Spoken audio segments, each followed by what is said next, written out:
Jesús, discípulo y maestro.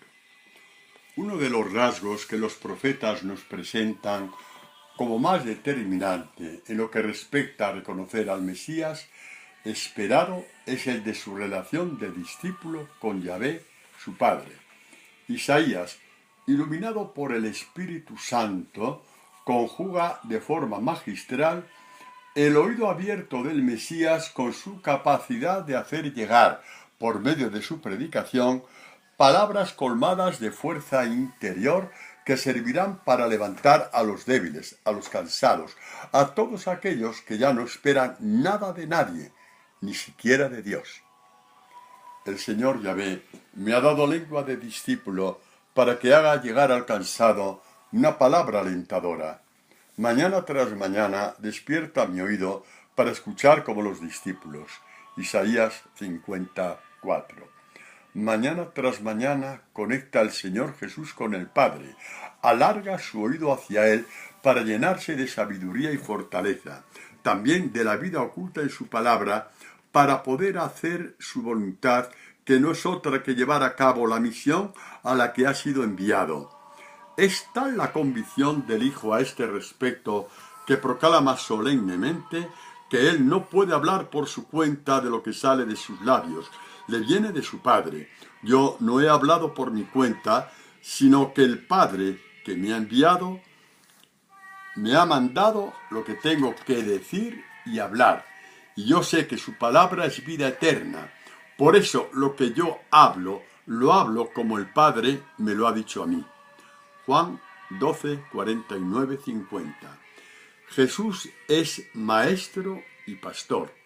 En realidad, el único maestro y el buen pastor. Lo es porque primeramente ha sido el discípulo por excelencia, el que ha sabido escuchar al Padre en actitud de continua disponibilidad, mañana tras mañana, en el decir de Isaías, mostrando así la calidad de su obediencia. Es por ello que tiene autoridad para decir a los suyos: venid conmigo y os haré llegar a ser pescadores de hombres.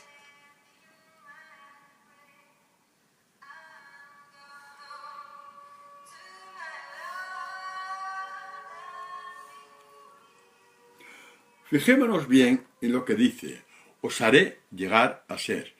Tengamos en cuenta que se sirve de la misma expresión utilizada por los autores bíblicos que nos narran la creación, la génesis del mundo.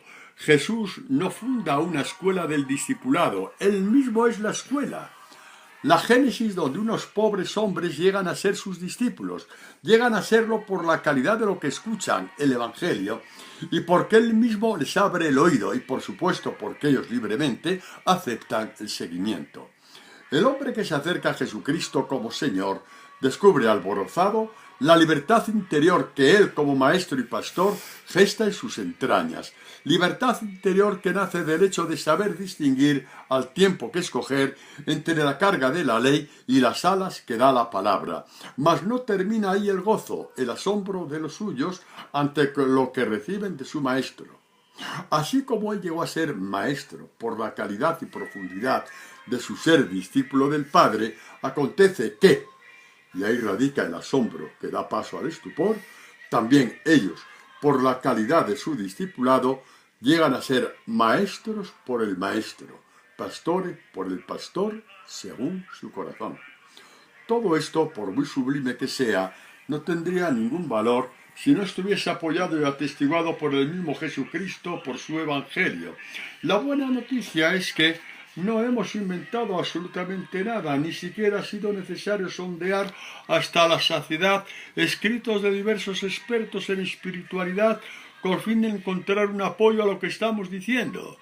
Las palabras que Jesús proclama a este respecto son meridianamente claras. Hablando con su Padre y con evidente intención catequética hacia los suyos, les dice: tuyos eran, y tú me los has dado, y han guardado tu palabra, y ahora ya saben que todo lo que me has dado viene de ti, porque las palabras que tú me diste se las he dado a ellos, y ellos las han aceptado y han reconocido verdaderamente que vengo de ti, y han creído que tú me has enviado.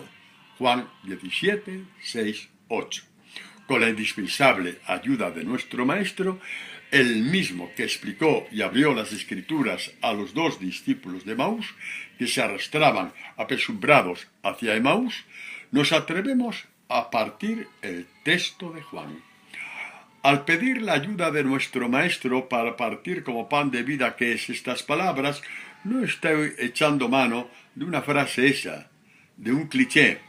Lo digo porque tengo la certeza total y absoluta de que si Dios no nos abre por medio de su Hijo la palabra en cuanto misterio, por muy inteligente, preparado o sabio que pueda ser, lo que yo dijera o escribiese no sería más que, siguiendo analógicamente a Pablo, un broce que resuena o un címbalo que retiñe. Partimos pues el pan vivo de este texto del Evangelio del Hijo de Dios, con temor y temblor, como diría Pablo, 1 Corintios 2:3, y también con sencillez y estrecimiento, como dicen los profetas. El mismo asombro ante lo santo y sagrado que experimentaban los judíos al escuchar a Jesús. Y sucedió que cuando acabó Jesús estos discursos, hablamos del sermón de la montaña, la gente quedaba asombrada de su enseñanza. Juan inicia el capítulo en el que está encuadrado este texto puntualizando que Jesús, alzando los ojos al cielo, dijo: Padre. Juan 17:1. Vemos a Jesús confidenciándose con su Padre, al tiempo que catequiza a sus discípulos. Es la palabra que va y viene, va hacia su origen y fuente, el Padre, y vuelve hacia el oído de los suyos para que, según la llamada y promesa que les hizo, lleguen a ser pescadores de hombres, es decir, maestros y pastores. En esta su sublime y asombrosamente bella plegaria, le habla con amor entrañable de sus discípulos, unos hombres que, señala, antes eran tuyos y tú me los has dado, y han guardado tu palabra.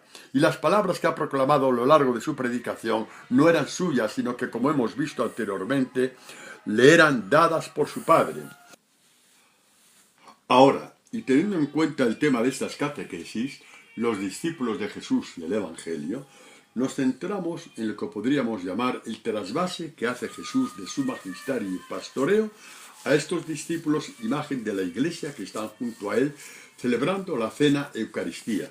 Jesús, el Señor, el liturgo de Israel por excelencia, está anticipando la creación del hombre nuevo según su corazón, que más adelante describirá Pablo. Efesios 4, 20, 21. Confiesa Jesús al Padre que ha dado a sus discípulos las palabras que Él le ha confiado y añade a continuación que ellos las han aceptado. Es esta una condición indispensable para que les sean abiertos los sentidos del alma, como dicen los padres de la Iglesia. Es entonces cuando la fuerza interior que emana de ellas engendra la fe adulta. En esta misma dirección Pablo afirma que es la predicación la que engendra la fe. Puesto que la fe no es estática, sino que, por el contrario, siguiendo el símil del universo, está siempre en expansión, la aceptación de la predicación de Jesús les hace partícipes del mismo amor con el que éste es amado por su Padre. Esto no es una apreciación humana, Jesús nos lo confirma. El Padre mismo os quiere porque me queréis a mí y queréis que salí de Dios. Por si les quedase a los discípulos la menor duda acerca de esta bellísima promesa, culmina la catequesis que ha dado a lo largo de todo este capítulo con el siguiente broche de oro. Yo les he dado a conocer tu nombre y se lo seguiré dando a conocer para que el amor con que tú me has amado esté en ellos y yo en ellos. Juan 17, 26.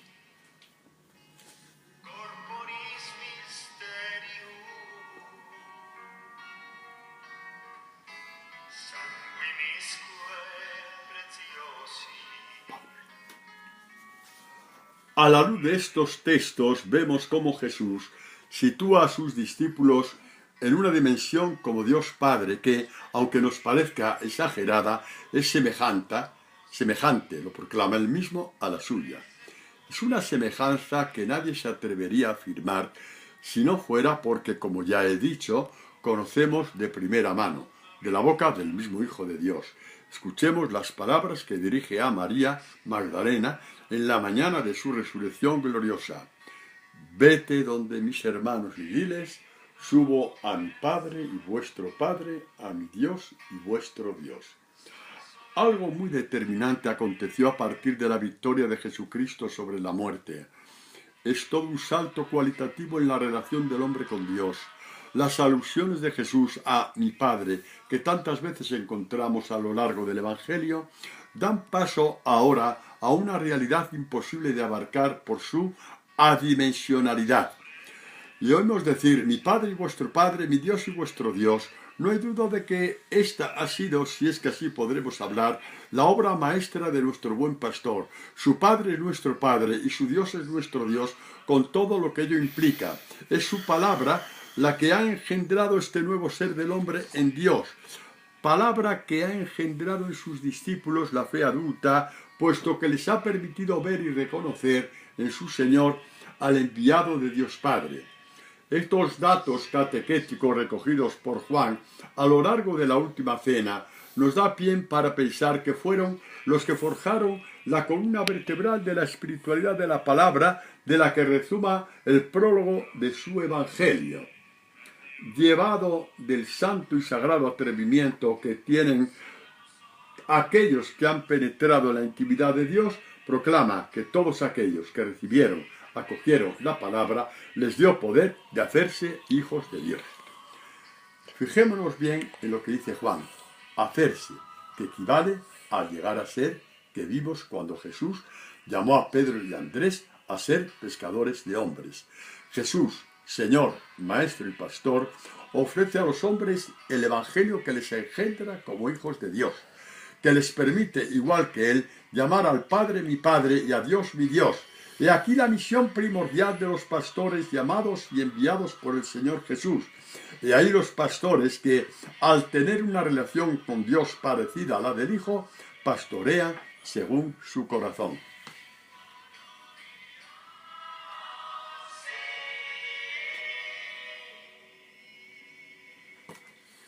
Estos pastores siguen los pasos de su Señor, sus huellas, como nos dice Pedro.